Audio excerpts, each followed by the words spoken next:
Imagine the following scene. You look at your child and feel an enormous sense of relief. In a world where so many families struggle with difficult behaviors, your child seems to be a wonderful exception. They don't throw tantrums or meltdowns in the middle of the supermarket. They get excellent grades, organize their own school supplies, never talk back disrespectfully, and are frequently praised by all the teachers during parent-teacher conferences. They are the child that other adults point to and say, "Gosh, how good and well-behaved they are." You take a deep breath, smile, and think to yourself, "Phew, I'm doing a great job. They're on the right path." But what if I tell you, with all the backing of child psychology, that this flawless behavior may actually be the biggest and most silent cry for help your child is giving? Today, we are going to unmask silent childhood anxiety. There is a huge myth that anxiety in childhood always looks like uncontrollable crying spells, shortness of breath, shaking, or obvious panic that anyone could easily spot. But the neurological and psychological truth is very different. Most of the time, the deepest anxiety dresses up as absolute obedience, extreme perfectionism, and an exhausting need for control. When a child's internal world is total chaos, when their nervous system is overwhelmed by fears and insecurities they don't yet have the vocabulary to explain, they compulsively try to control the external world. They try to be perfect because, in their little minds, making a mistake is dangerous. Imperfection is a threat. Pay close, very close attention to the 10 daily behaviors I am going to detail for you now. They seem like simple personality traits. Often, we even praise these behaviors, but they are usually defense mechanisms of a brain operating in a constant state of high alert. Sign number 1. Paralyzing perfectionism. We usually think it's wonderful when a child is meticulous and neat, but anxious perfectionism is different from neatness. It is painful and paralyzing. It's that child who is doing homework and erases the same word 5-10 times. They erase with so much force, with so much frustration, that they end up tearing the notebook page just because the handwriting wasn't perfectly aligned on the line, or because the drawing didn't turn out exactly as they imagined. In psychology, we understand this isn't about having a pretty notebook. This is about the child's self-worth being tied to their performance. Their anxious brain says, "If my work isn't perfect, I will be judged. I will be a disappointment, and consequently, I will lose the love and approval of my parents and teachers." The child suffers because mistakes to them are not a step in learning, but a moral failure. When you see your child tearing the page in frustration, don't scold them by saying, "Stop being dramatic.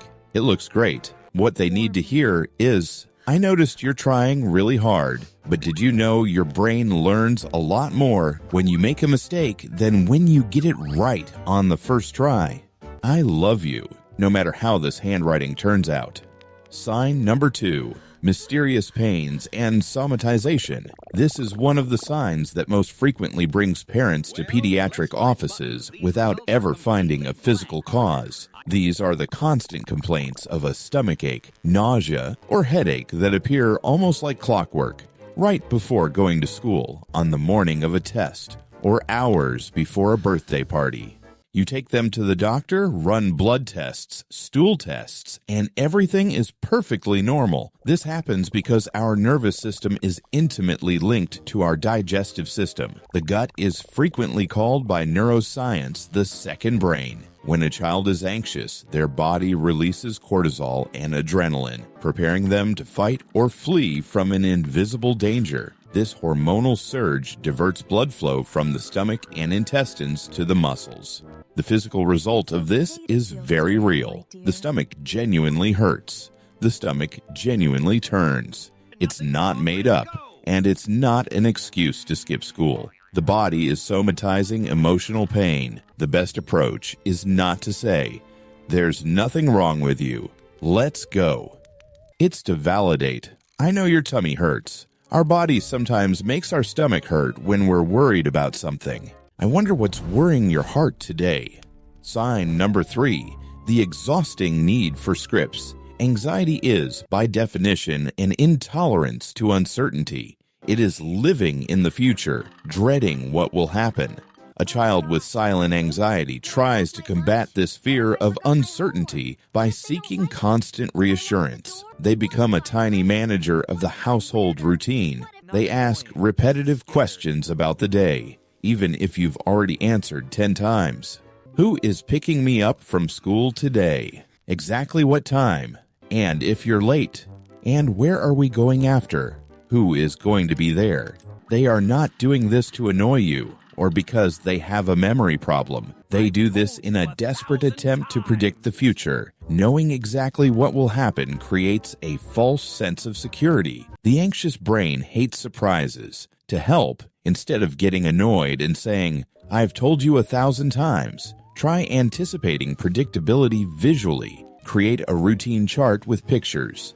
When they ask for the 10th time, reply calmly, "I know it's important for you to know what's going to happen to feel safe. Let's look together at our chart to see what the next step of the day is." Sign number 4, sudden nighttime regression. Your child was already sleeping through the night. They had their own room, no longer needed a nightlight, and had overcome the fear of monsters under the bed months or even years ago. And suddenly, from one week to the next, it all comes back. They develop a terrifying fear of the dark.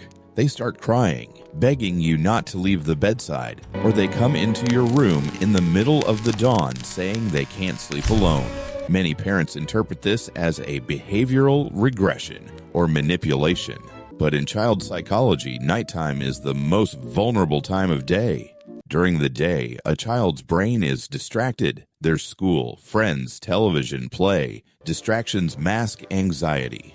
But when the lights go out and silence takes over the room, all distractions vanish. That is when racing thoughts, daytime worries, and fears take over with full force. Fear of the dark is often just the physical manifestation of the fear of being alone with one's own thoughts. Welcome this regression. Stay a little longer in the room. Do breathing exercises with them before bed, and understand that this phase requires more emotional lap time, not more strictness. Sign number 5, strategic risk avoidance. This sign is very subtle. It's when a child refuses to try anything new. You offer to sign them up for soccer or swimming, or try to teach them a new board game, and the answer is always an immediate refusal, often accompanied by the phrase, "I don't like that," "That's boring," or "I don't want to go." We tend to think it's just a lack of interest or laziness, but behind that, "it's boring," hides an invisible and paralyzing fear of failing in front of others. Anxiety makes the child calculate the risk of embarrassing themselves. If they try a new sport and aren't the best, they might be laughed at. If they try to draw something new and it looks ugly, they've failed. So the anxious mind creates a brilliant defense strategy. If I never try anything new, I will never fail. If I never compete, I will never lose. Avoidance is the fuel of anxiety. The more they avoid, the more the fear grows. To intervene, don't force the issue by pushing the child into the challenge out of nowhere, but start celebrating the effort rather than the result. Say, "I was so proud to see you trying, even though it was hard," to shift the focus from being good to having the courage to try. Sign number 6, the safe meltdown or the Coca-Cola effect. You go to pick up your child from school and the teacher says, "They were an angel today. They helped classmates, paid attention, ate everything, didn't fight with anyone." You smile, full of pride, but the instant they get into your car, or the moment they step inside the house, they fall apart. They cry over the color of the cup. They yell at their sibling over a toy. They have a disproportionate meltdown because the cracker broke. This phenomenon is known as after-school restraint collapse. Imagine a bottle of soda being shaken all day long. School, with its social rules, noise, academic demands, and constant interactions, is what's shaking the bottle. The anxious child spends absolutely all of their psychic and emotional energy to keep the cap closed and look perfect in the social environment. They hold it together until they can't anymore. When they see you, the person they trust most in the world, they know they are in a safe environment. And then they let the cap off. The explosion happens at home because it's the only place where they feel they can be imperfect and still be loved. Although it's exhausting for parents, this meltdown is actually a huge compliment to the safety you provide. Don't punish the meltdown. Help degas that bottle little by little, creating moments of relaxation and silent connection as soon as they get home from school. Sign number 7. Excessive apologizing and chronic guilt. You know that child who apologizes for breathing? They accidentally bump into the table and say, "I'm sorry." They pick up a pencil that fell on the floor and look at you startled, saying, "It was me. Forgive me." They live in a state of emotional vigilance, trying to monitor the moods of the adults around them. This behavior is a trauma response or high anxiety response called fawning, or the people-pleasing response. When a child has a very sensitive nervous system, any minimal change in your tone of voice or facial expression is interpreted by their brain as a sign that they are in danger of being rejected or losing your love. They take the blame for everything to pacify the environment. They'd rather be the guilty one than deal with the tension in the room. This is a terrible burden for a child to carry. If your child compulsively apologizes, start changing your response. When they apologize for something trivial, instead of saying, "It's fine," say, "You don't need to apologize for that. It was just an accident. It's okay. You're safe." Take the weight of guilt off their shoulders daily. Sign number 8. Physical decompression tics. The physical body always finds a way to vent accumulated emotional energy. Anxious children, especially those who suffer in silence and do not externalize anger or fear by crying, tend to develop repetitive behaviors directed at their own bodies. Biting nails until they bleed, picking at skin around fingers, constantly twisting hair, continually biting the inside of the cheek, chewing on the collar of their school uniform shirt, or shaking a leg frantically. In psychology, we call these self-regulatory behaviors, or stimming. The repetitive action generates sensory stimulation that helps lower cortisol levels momentarily. It's a way for the body to try to calm itself down in the face of chronic anxiety. The worst mistake parents can make here is using punishment or shame. Saying things like, "Get that hand out of your mouth, how ugly," only increases the anxiety, which makes the child need to bite their nails even more. The focus should never be on forcibly eliminating the tic, but rather on looking at what is causing the anxiety behind it.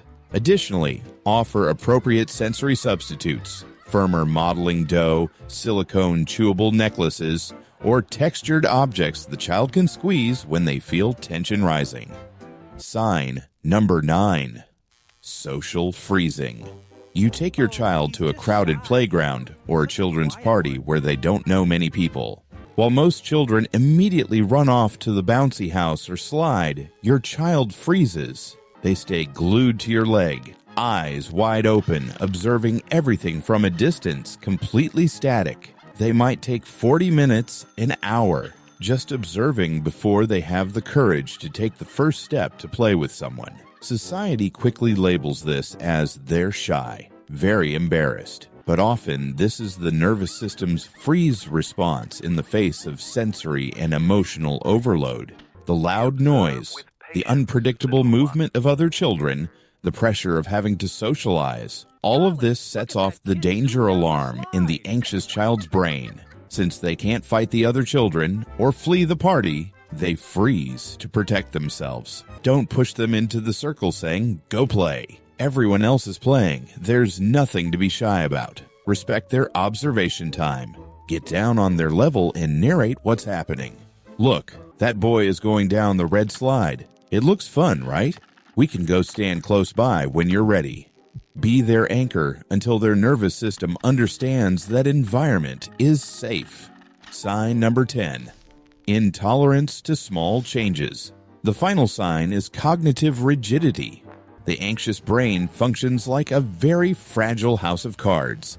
The exact routine the child knows is the base of that house. If you alter a single card, the whole house collapses. You agreed you'd have pasta for lunch, but the pasta ran out and you made rice. You always turn right on the way back from school, but today the street was blocked and you had to turn left. Your child has a hysterical crying fit, screams that life is horrible, that everything went wrong, looking completely disproportionate to the situation. It's not about the pasta. It's not about the left turn. It's about the fact that anxiety already consumes so much mental energy from your child that they have no leftover emotional flexibility to handle unexpected events. Any small change means a loss of control, and loss of control is the anxious child's greatest nightmare. When this happens, don't try to use logic. Don't say, "It's just rice, eat it already." Their emotional brain has blocked their logical brain. Embrace them, validate the frustration. I know you were expecting pasta, and it's really frustrating when things change suddenly. Wait for the storm to pass before offering a solution. I know that watching this video, hearing each of these 10 signs, and mentally checking off your child's behavior might have brought an enormous weight to your heart. It's very common right at that moment to feel a tightness in your chest and a feeling of, "My God, where did I go wrong? What did I do wrong to make my child feel this way?" But pay very close attention to what I'm going to tell you now. The fact that you are here, watching a long, dense, deep video, trying to understand your child's mind and the invisible pains they carry, already proves, without a shadow of a doubt, that you are an incredible mother or father. Guilty people don't look for answers. Parents who don't care don't waste time trying to understand their children's psychology. You are doing your best with the tools you have today. And the good news is that anxiety is not a sentence, and you don't have to go through parenting challenges alone. If this video helped you see your child in a different way, if it gave you clarity on what's happening behind closed doors in their heart, subscribe right here to the channel. This is our community. My goal here is to transform your guilt into practical knowledge so we can raise emotionally strong, secure, and resilient children together. You are no longer alone on this journey. Click the subscribe button, take a deep breath, and I'll see you in our next video.